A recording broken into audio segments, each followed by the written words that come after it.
Leviticus chapter 15. Then the Lord spoke to Moses and to Aaron, saying, Speak to the children of Israel, and say to them, When any man has a discharge out of his body, his discharge is unclean. This is the instruction for his uncleanness in his discharge, whether the discharge from his body flows, or his body is stopped up by his discharge, it is his uncleanness.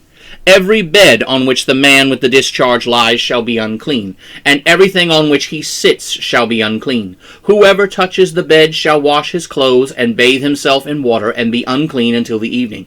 And whoever sits on anything where the man sat, who has the discharge, shall wash his clothes and bathe himself in water and be unclean until the evening.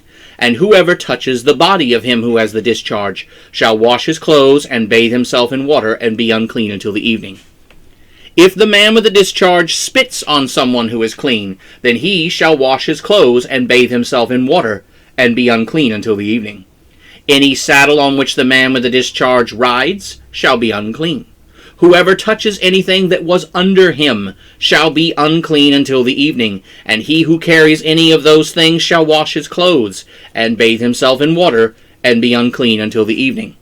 Whomever he who has the discharge touches, and has not rinsed his hands in water, he shall wash his clothes, and bathe in water, and be unclean until evening. The earthen vessel that he who has the discharge touches shall be broken, and every vessel of wood shall be rinsed in water. When he who has a discharge is cleansed of his issue, then he shall count to himself 7 days for his cleansing, and wash his clothes, and bathe his body in running water, and shall be clean. On the 8th day he shall take 2 turtle doves or 2 pigeons, and come before the Lord at the entrance of the tent of meeting, and give them to the priest. And the priest shall offer them, one for a sin offering, and the other for a burnt offering, and the priest shall make atonement for him before the Lord for his discharge. If any man has a seminal emission, then he shall wash all his body in water, and be unclean until the evening. Every garment and all leather on which there is seminal emission shall be washed with water, and be unclean until the evening. If a man lies with a woman, and there is an emission of semen, they shall both bathe themselves in water, and be unclean until the evening. If a woman has a discharge, and the discharge from her body is blood, she shall be set apart for 7 days, and whoever touches her shall be unclean until the evening. Everything that she lies on in her menstrual impurity shall be unclean. Also everything that she sits on shall be unclean. Whoever touches her bed shall wash his clothes and bathe himself in water, and be unclean until the evening. Whoever touches anything on which she sits shall wash his clothes and bathe himself in water, and be unclean until the evening.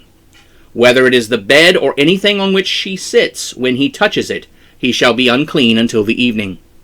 If any man lies with her, and her menstrual impurity is on him, he shall be unclean 7 days, and every bed where he lies shall be unclean.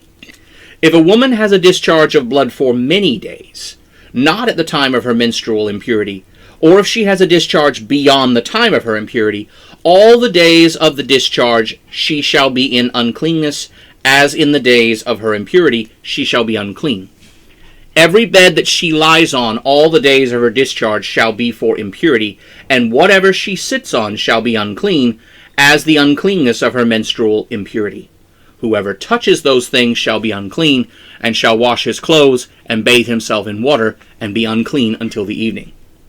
But if she is cleansed of her discharge, then she shall count to herself 7 days, and after that she shall be clean. On the 8th day she shall take 2 turtle doves or 2 pigeons, and bring them to the priest at the entrance of the tent of meeting. The priest shall offer one for a sin offering, and the other for a burnt offering, and the priest shall make atonement for her before the Lord, for her unclean discharge. Thus you shall separate the children of Israel from their uncleanness, so that they do not die in their uncleanness by defiling my tabernacle that is among them. This is the law for him who has a discharge, and for him who has a seminal emission, and thus becomes unclean, and for her who is sick from her menstruation, and for him who has a discharge, for anyone male or female, and for the man who lies with a woman who is unclean.